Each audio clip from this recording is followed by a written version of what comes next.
చేతిలో డమరు త్రిశూలాన్ని, శుభ శంఖ చక్రాన్ని, గోమాతను, వేదాలతో సంబంధించినటువంటి వేదాలు సేవ చేస్తున్నాయనే దృష్టి మనకు అక్కడ శునక రూపంతో చూపించారు. అంటే శునకాలు కాదు, అవి వేదాలు. అవి వేదాలు అంతగా సేవ చేస్తున్నాయి. అంటే ఆయనలోనే పుట్టినటువంటి వేదాలు ఎప్పుడూ ఆయన దగ్గర ఉంటున్నాయి అని దత్తాత్రేయుడిని ఉపాసన చేసిన వాళ్ళకు వేదాలు ఎప్పుడు వాళ్ళను వరిస్తాయి అని దాని అర్థం. అది జ్ఞానాన్ని ఇస్తున్నాయని. ఇక కామధేను ఉంటే కామధేను కల్పవృక్షం కూడా వెనుక ఉంది.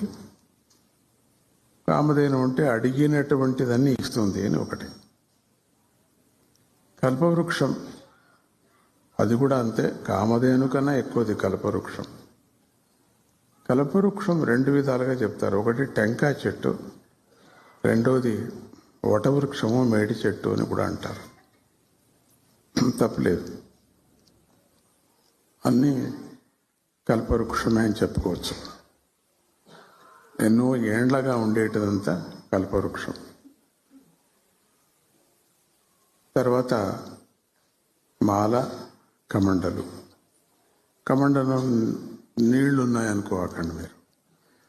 కమండలంలో జ్ఞాన జలం ఉన్నది అని ఆయన ఎవరు ఉపాసన చేస్తున్నారో వాళ్లకు సద్గురువు కాబట్టి ఆయన ఆ జ్ఞాన జలాన్ని తాపిస్తాడు. రెండోది చిలుకుతాడు, పులకరిస్తాడు.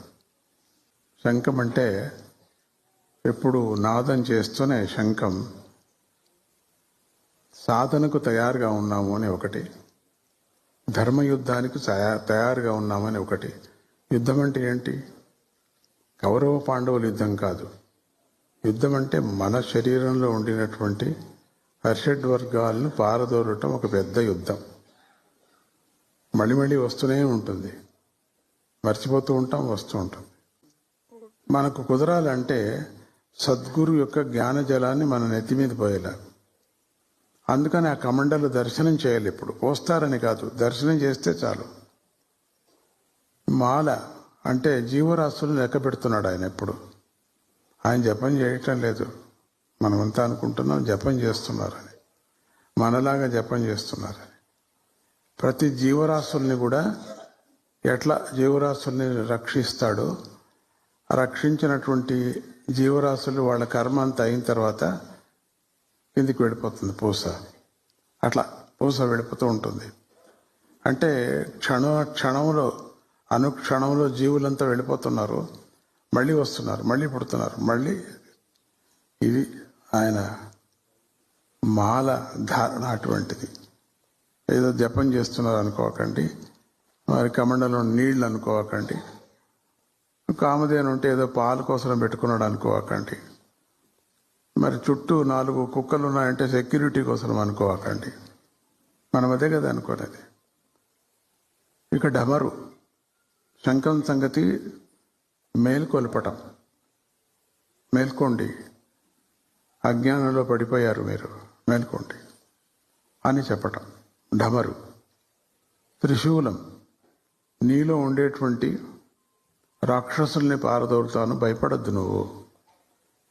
ఈ శబ్దంతో మేల్కో, దీంతో పారదోలుతున్నాను. పారదోలినటువంటి ఏది భూతాలు ఉన్నాయో దాన్ని నేను సంహారం చేస్తున్నాను అని శూలము. ఇక చక్రం, కొన్ని భూతాలు తప్పించుకొని వెళ్ళిపోతాయి.